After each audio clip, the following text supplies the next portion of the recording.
even some government officials, people realizing that Crimea is becoming a trap, if you will, and they're trying to get out of there, is something that Ukraine will be able to maintain or increase that sort of intensity on the isolation of Crimea and making it unusable for Russian forces, so that at some point the Russians have to decide, do they just stay there or do they withdraw due to a combination of factors? I mean, this is in effect classic siege tactics where you're, isolating it, but also starving it of fuel. And Crimea is not a self-sustaining place. It even has water problems traditionally. So we'll see. I hope that Ukraine is able to maintain at least that level of intensity that they're doing right now.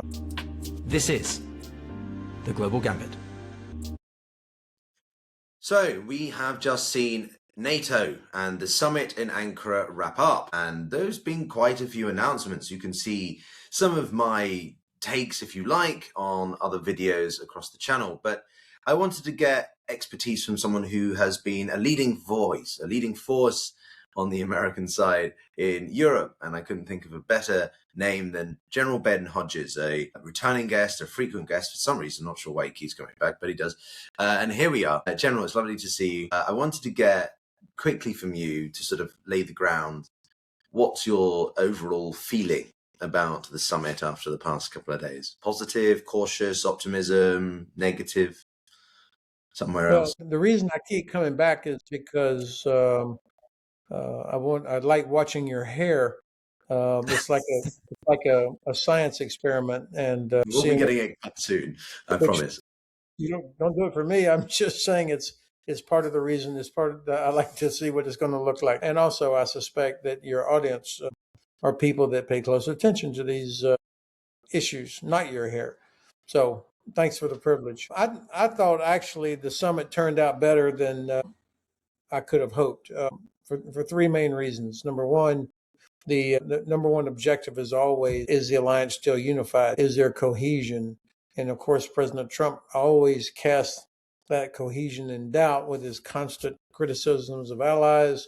This Greenland issue, which he brought up again, this is very disruptive. But by the end of the summit, his tone had either changed or else he had maybe accomplished all that he thought he could, and so was a much more reasonable kind of person at the end there. And I think that's important. We'll keep close eye on his actions, but at least the tone there was much better. And second, and also you sort of see a more self-confidence from European leaders, which is also important. The second reason that I thought this was a positive summit was the significant display of investment in defense by Canada and European allies that was there. Part of the program is organized by Secretary General Rutte. A lot of really good modernized capabilities, real stuff. And so I thought that was a positive thing. And then the third thing, of course, was the very strong endorsement of Ukraine. I mean, President Zelensky's got to be feeling pretty good about, what came out of Ankara for him and for Ukraine, especially the President Trump's announcement that he would support giving license to Ukraine to manufacture Patriot interceptors themselves. Now, I still am going to be a skeptic here until I see real evidence that the president will move forward on this.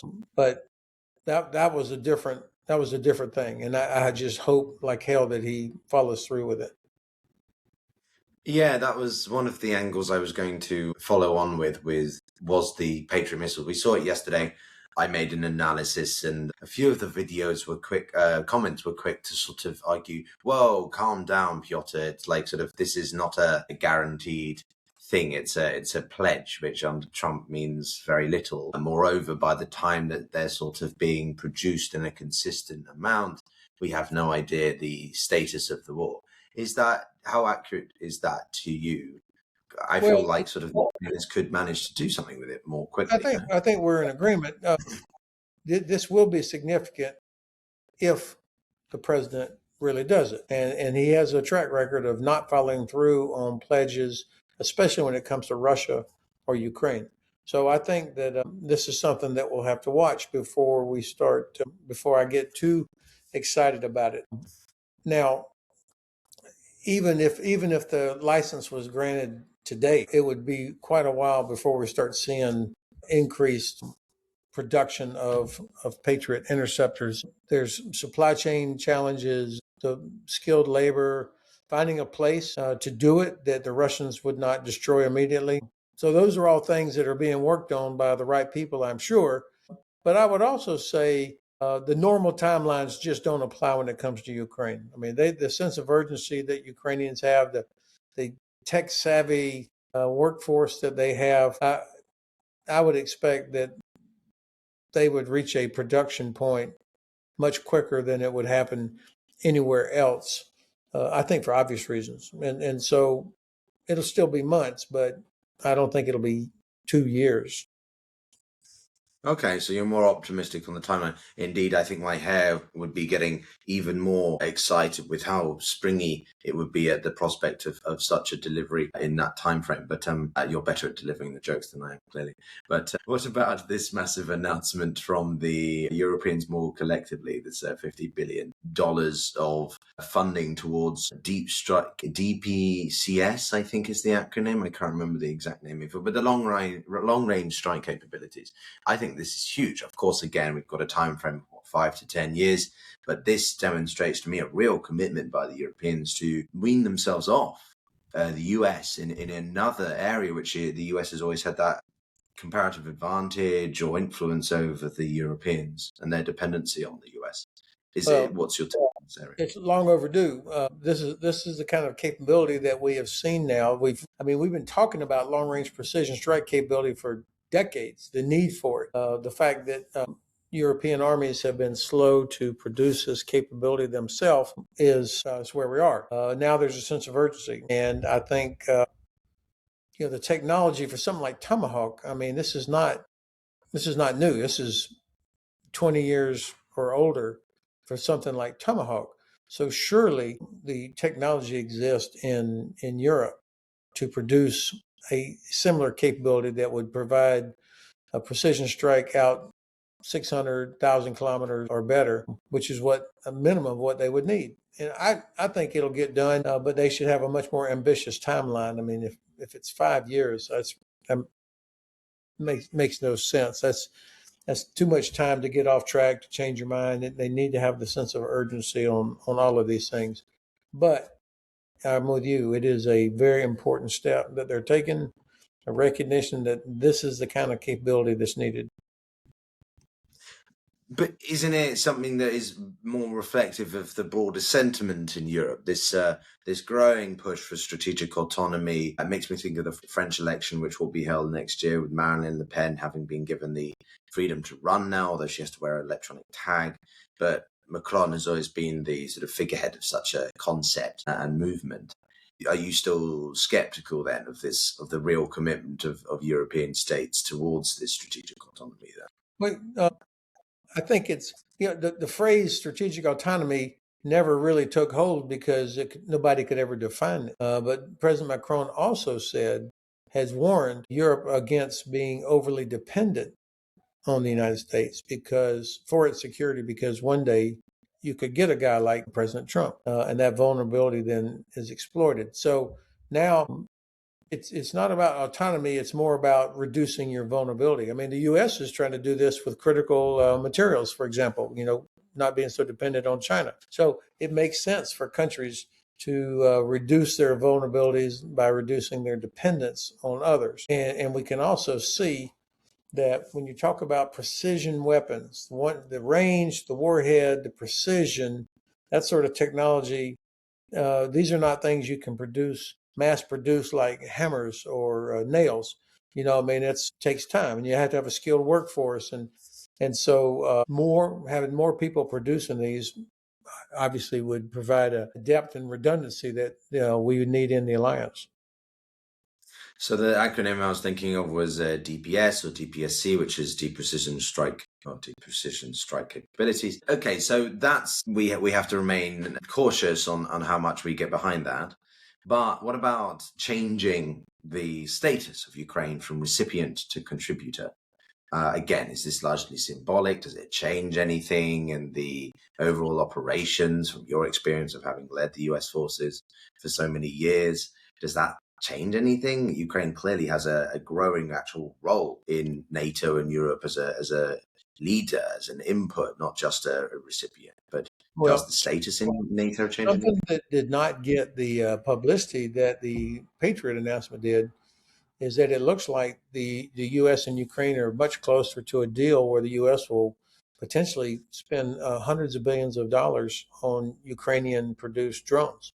So I don't know all the details of that yet, but that was something that I just read earlier today. I am sure that within the next 10 years, Ukraine is going to be the heart of Europe's defense industry. They were the heart of the defense industry of the Soviet Union for decades. And I think they will take on that role in the coming decade because of the experience, the skilled labor force they have. I just think that more and more they are going to be a security provider, not just in terms of the defense industry, but also where they sit on the map on the Black Sea between Russia and Europe. I mean, it's an opportunity for Ukraine. Once we get through this part, they defeat Russia, and then they make themselves this unassailable porcupine, if you will, for deterrence with intelligence, defense industry, a military that can rapidly mobilize the way the Finns do. That's the kind of thing that would make them a security provider, not a consumer. But should we not, to play devil's advocate, should we not be concerned that Europe puts all of its onus on Ukraine when it should be focusing on the European project as a whole? Or you think that that's misguided? Well, okay. First of all, Ukraine is a European country. Also, secondly, I didn't mean to imply or even think that this was somehow Europe putting everything on Ukraine. I'm just saying that Ukraine, in a very competitive market, is going to surpass most of Europe and will be the place that I think that's why you see a lot of European companies and even American companies now are looking to do business in Ukraine or with Ukraine because of that. And for Ukraine's survival going forward, they're going to have to be like Israel in some ways, with having a very strong, powerful defense industry that can produce most of what they need. So you're still on the fence about what Ukraine's capacity? Well, are you still on the fence about what Ukraine can do in the short to medium term, though? Because it seems to me we have the Russians who are really struggling on the battlefield. The economy is also shot. Putin's whole situation looks pretty terrible.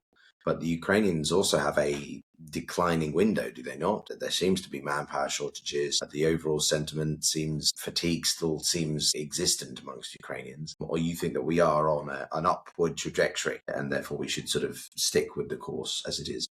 Yeah, I've never been on the fence about Ukraine. I mean, that I was overly optimistic that the West would do more to support them early on, and I was absolutely wrong there. But there's no doubt that the momentum of this war has shifted in favor of Ukraine. On the ground, Russia is not making any meaningful progress, only suffering casualties. At sea, the Black Sea Fleet and Russian fuel vessels are getting hammered by Ukraine's unmanned systems and other drones. And so the Black Sea Fleet is not even really a factor anymore, it doesn't seem to me. These long-range strikes that the Ukrainians are doing against Russia's oil and gas infrastructure is not only making life much more difficult for Russians, as they're now feeling the impact of this war that they started, but also it will become increasingly difficult for Russia to generate the financial income that they need to sustain the war if they're unable to sell it to China and India.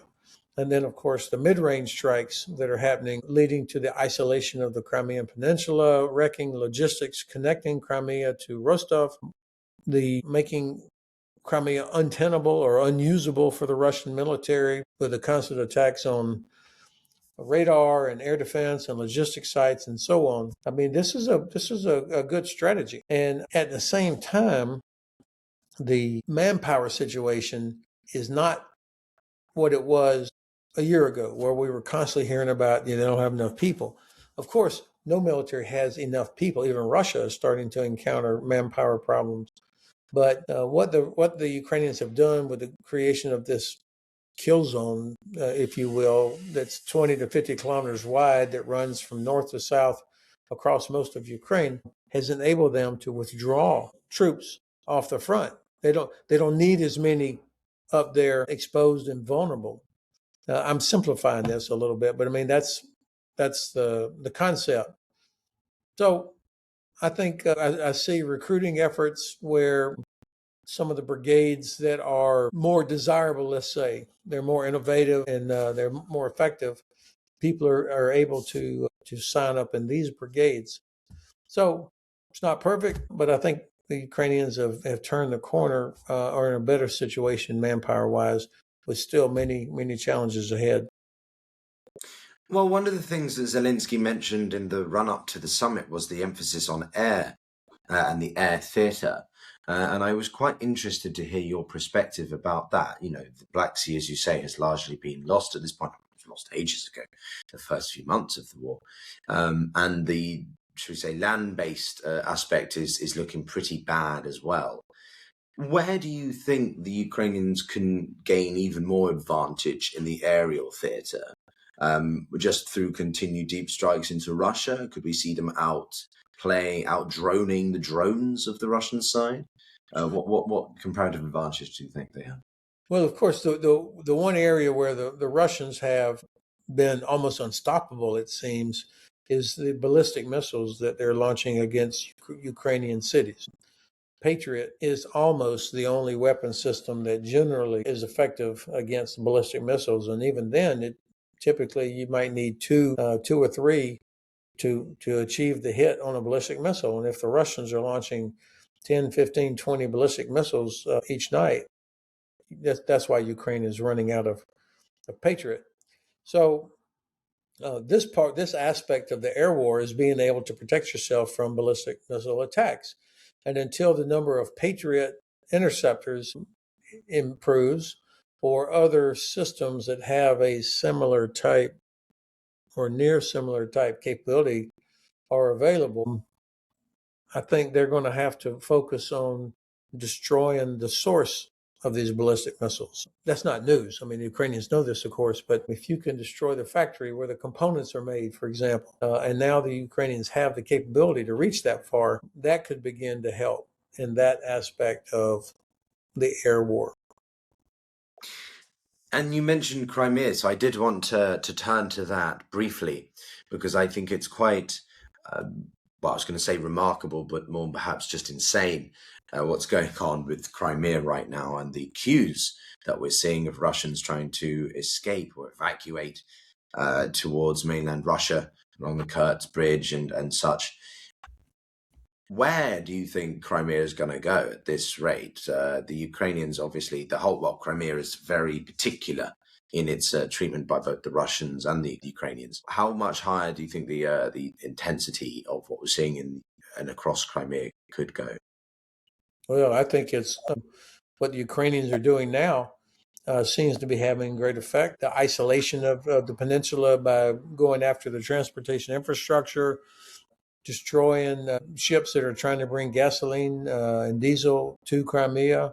I mean, a lot of those have been destroyed or hit in the last few days. It's hard for me to know for sure what's actually happening on the ground there. It's not exactly like you got a bunch of Western media wandering around asking questions, but what you do see are reports that people are leaving, not just unhappy, disappointed vacationers, but even some government officials, people realizing that Crimea is becoming a trap, if you will, and they're trying to get out of there. It hopefully is something that Ukraine will be able to maintain or increase that sort of intensity on the isolation of Crimea and making it unusable for Russian forces, so that at some point the Russians have to decide, do they just stay there or do they withdraw due to a combination of factors? I mean, this is in effect classic siege tactics where you're, isolating it, but also starving it of fuel. Crimea is not a self-sustaining place. It even has water problems traditionally. So we'll see. I hope that Ukraine is able to maintain at least that level of intensity that they're doing right now.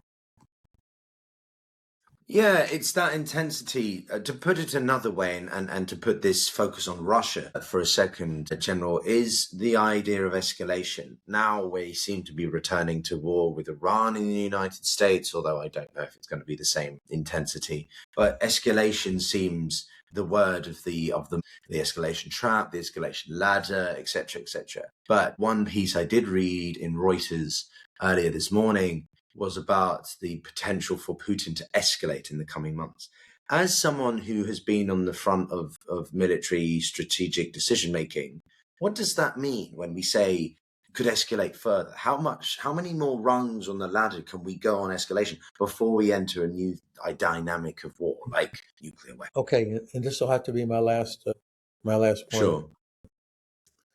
So we have been self-limiting ourselves in the West for so long because people are terrified that Putin might escalate, which usually is shorthand for he's going to use a nuclear weapon somewhere.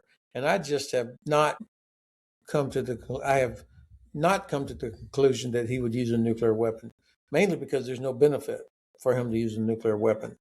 They have thousands of them. They don't care how many innocent people are killed, so it would not be a moral decision. But the fact is, there's no practical benefit for Russia to use a nuclear weapon. And President Xi and Prime Minister Modi have both told him, do not do this, because they don't want disruption of their access to Russian oil and gas. And so there's no place to use one that would solve their problem. So the real benefit for the Russians is the threat that they might use one, because they see how we hesitate. So we allow ourselves to be blackmailed. So on the nuclear escalation, I see it as extremely unlikely, not impossible, extremely unlikely. The other kind of escalation, and this is more likely because the Kremlin needs to change the narrative, they need to change the momentum, they need to regain the initiative somehow. And I'm starting to see some indicators that perhaps they are seriously considering a full mobilization later this year.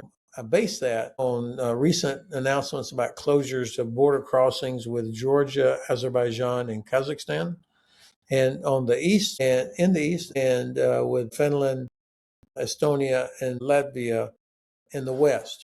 So you would do that, of course, to keep people in if you were preparing to make an announcement. I don't know this, of course, but you start thinking, why would they make such an announcement? And then the other day, Mr. Peskov, the Kremlin spokesman, made mention that Russia is at war. So that's a departure. At war, not special military operations. And he didn't retract it like he did a couple of years ago. So it seems to me that the Kremlin might be starting to prepare the population for a full mobilization. And even General Sirski said, okay, well, if they do that, then that would be it, because there's nothing after that. If they're just going to get a whole bunch more unlucky ground troops and then have them get slaughtered in Ukraine, then there's nothing after that. No, I made a point in another analysis piece that the rhetoric, the propaganda side, which is one of Putin's last remaining bastions of control, is even shifting the tonality from one of victory to one of survivalism, to endurance, right? Russians' hardship, and that sort of, they are trying to use the state media and Russian blogging and such entities to mentally shift the set of people, of Russians' onlook to one of hardship and sense of we're going to have to be in this war now for longer. But General, it's been an absolute pleasure as always. Myself and my perm look very much forward to seeing you back in the next few weeks, and maybe it'll be it'll be off camera and curly and such. But no, always a bastion of expertise. And everyone watching, of course, do follow General Ben Hodges' work, former US Commander of Europe, and we'll speak very soon. But thank you so much for your time, and everyone else for watching. See you soon. Thank you very much, Ben. I really